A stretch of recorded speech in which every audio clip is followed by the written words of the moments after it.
মানুষ দূর থেকে অনেক সুন্দর, কাছ থেকে কিন্তু অতটা সুন্দর না। মানুষ যখন মানুষের সাথে থাকা শুরু করে তখন হচ্ছে মানুষের প্রতি মানুষের বিতৃষ্ণা বাড়ে, অনীহা বাড়ে। পৃথিবীতে কেউই কারো রূপের মুগ্ধতা দিয়ে কাউকে আটকাতে পারে। একটা সময় গিয়ে কোথাও না অবহেলা চলে আসে। প্রত্যেকটা পুরুষই আসলে দিন শেষে একটা শব্দ শুনতে চায়, তার প্রিয়জন বলবে যে আমি আছি তো।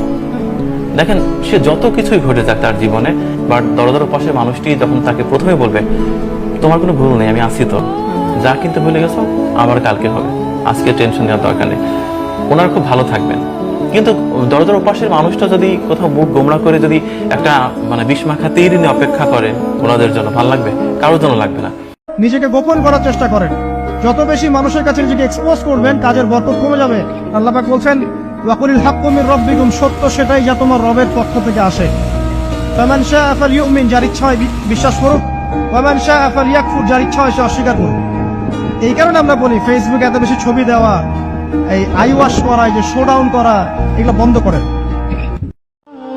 জীবনের সঠিক পথে হাঁটতে শুরু করলে অনেক সময় বন্ধু বান্ধব কমে যেতে পারে, একা হয়ে যেতে হতে পারে। এতে ভয় পাওয়ার কিছু নেই। ভেড়ার পাল সবসময় দল বেঁধে চলে, কিন্তু সিংহ একা শিকার করে।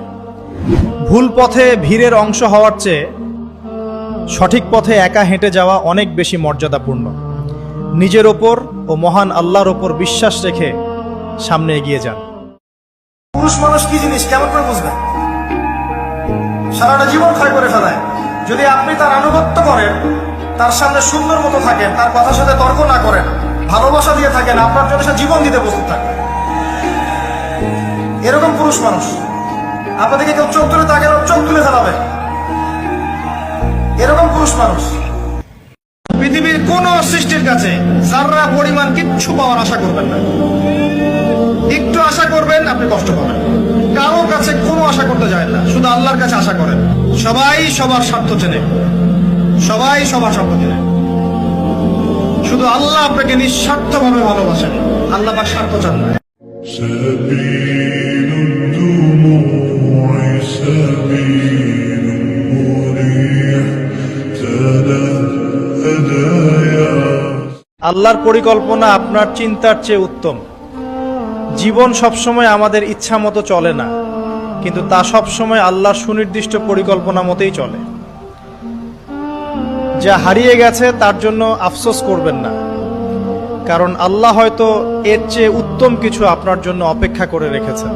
আমি কবরের মাটিরা হাত দিয়ে দেখছি প্রচন্ড ঠান্ডা।